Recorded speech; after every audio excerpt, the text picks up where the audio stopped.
Have you ever wondered how much artists get paid to play the Super Bowl? I mean, some of the most famous artists in the world have played there, from Prince to Michael Jackson, Rihanna, Eminem and Dr.Dre, and now even Usher. I mean, Apple Music supposedly pays the NFL over $50 million to sponsor the halftime show every year. But this year's performer, Usher, isn't going to see any of that money. In fact, he's performing for free in exchange for exposure, so he can get more followers, ticket sales, and just overall exposure. Here's how it works, and I got this off of Joe Pompliano's Twitter account, who talks a lot about money and the business of sports.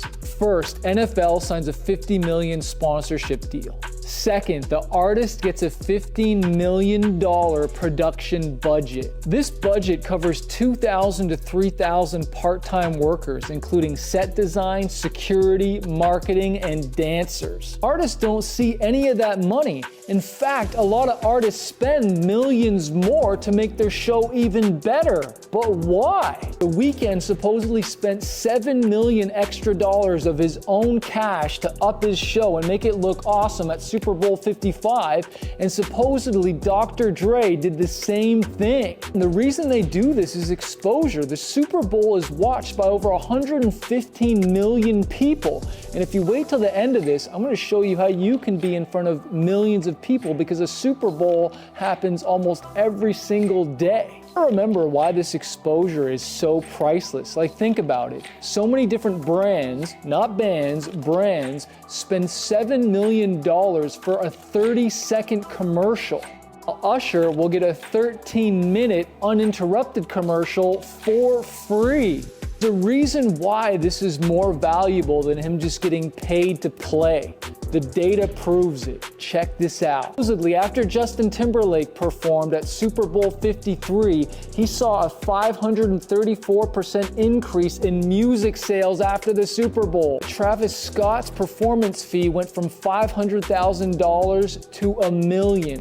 Jennifer Lopez and Shakira gained an extra 3 million followers on Instagram after their performance.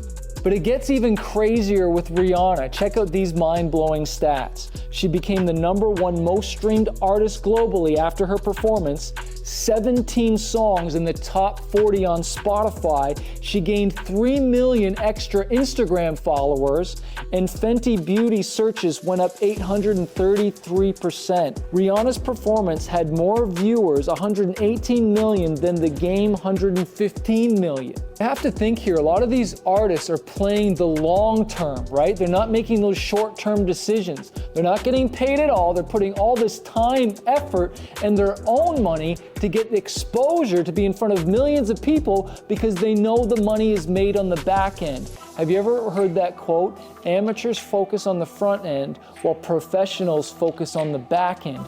You want to invest for the long term. It's no wonder that Usher released his album only 2 days before he performed at the Super Bowl, and he's also got a tour planned because he plans on recouping all this time and investment. They strategize this stuff, right? If you watch the Super Bowl, you also see that Usher was in a bunch of commercials, and so he got paid in a whole bunch of different ways and having multiple income streams coming in. Usher signed several endorsement deals and will even be in a commercial. So what about you? Would you forfeit your performance fee at a chance to perform at the Super Bowl? Obviously, you want to make sure that you are set up to capitalize on that event, because all of a sudden we put you in front of 115 million people. Do you have merch set up? Do you have big enough song catalog to capitalize on this awesome opportunity? I had the privilege of having a song being played on the Super Bowl pre-game right before. Ultimate honor. I'm a legend. And it was amazing when we shared this song and all of a sudden my streaming numbers shot through the roof. Yes, we were paid a small sync fee for this, but imagine actually being played on the Super Bowl and what that would do to the streams. Now, before I get into this last tip on how there's an actual Super Bowl happening every single day and how you can tap into that without having to perform at the Super Bowl, I want to make sure you check out our song launch checklist and video training that shows you how to launch a song successfully as the pre-launch campaign and then the post-launch campaign when your song is ready for release. So just like these artists that perform at the Super Bowl, they can really capitalize on this event. And your song is an event, so you want to make sure that you set it up correctly so you can maximize everything when you launch it. So this last tip I have from you is actually not mine. I learned it from Mr. Beast himself, that says that there's over 115 million people watching videos online every day. There's actually over 1 billion active subscribers on YouTube watching right now, and you can plug into that by creating awesome viral videos, music videos, and putting your music on YouTube.